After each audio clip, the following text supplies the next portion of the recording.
The first ever theater built in London in 1567 and fittingly named the Red Lion, which was constructed when William Shakespeare was only 3 years old and probably stayed in existence for over 100 years, as tankards from the time of King Charles II have also been found. The theater is thought to have been part of a huge complex that started as a farm and eventually grew to meet the demands for entertainment at the time. Very little is known about the Playhouse, but from what we do know, a picture is emerging that has kept its story to itself for well over 400 years now.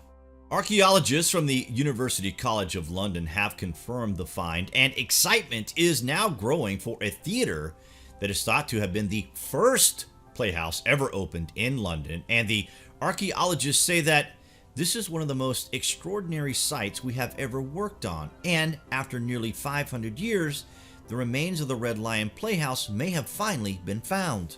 A court case dating to the 1560s shows that John Brain, an entrepreneur of the time who actually showcased a young Shakespeare and his work at later larger venues, but at the construction of this one, he took two carpenters to court, citing shoddy workmanship, and this gives us a date of construction to at least 1567, with the discovery of dozens of timbers that were found at the site in East London that experts believe could have been part of the outdoor stage and seating of the Red Lion, the earliest purpose-built playhouse in the world.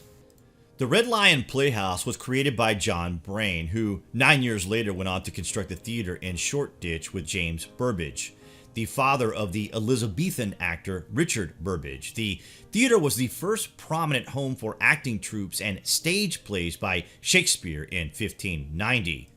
After a dispute, it was dismantled and its timbers used in the construction of the more famous Globe on Bankside. Before the Globe and the theater, there was the Red Lion, which was in effect a prototype for all theaters thereafter. The playhouse structure was part of a complex that included the Red Lion Inn. Among other discoveries are probable beer cellars as well as beakers, drinking glasses, and tankards. The team also found bone groups of dogs whose teeth had been filed down. That and other evidence suggests the playhouse was reused as a baiting pit in the 17th century. Little is known about what plays were performed at the Red Lion, apart from a fragment of evidence about one called Samson, a lost play by an unknown writer. The archaeological dig was ordered by Tower Hamlets Council before the site is developed for flats at 85 Stepney Way. Emily Gee, Historic England's regional director for London and the South East, said the find followed the exciting recent discoveries of the theater and the Curtain Playhouse, all of which have immensely improved our understanding of the beginnings of English theater. She added, "We will continue to work closely with the developer to interpret these archaeological remains and display them so the public will be able to understand them within the finished development and appreciate the rich history of this site." These types of discoveries shows an ignorance in society towards the understanding process. It also shows a forgetfulness that is rife in our minds, and why these things fall to a complete state of loss and dereliction when the importance is breathtaking in many cases.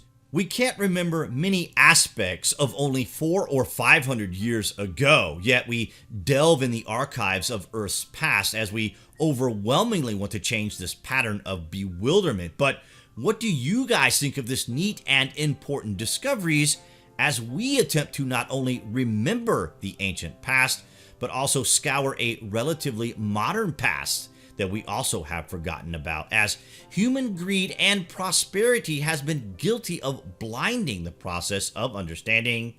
Comments below, and as always guys, thank you for watching.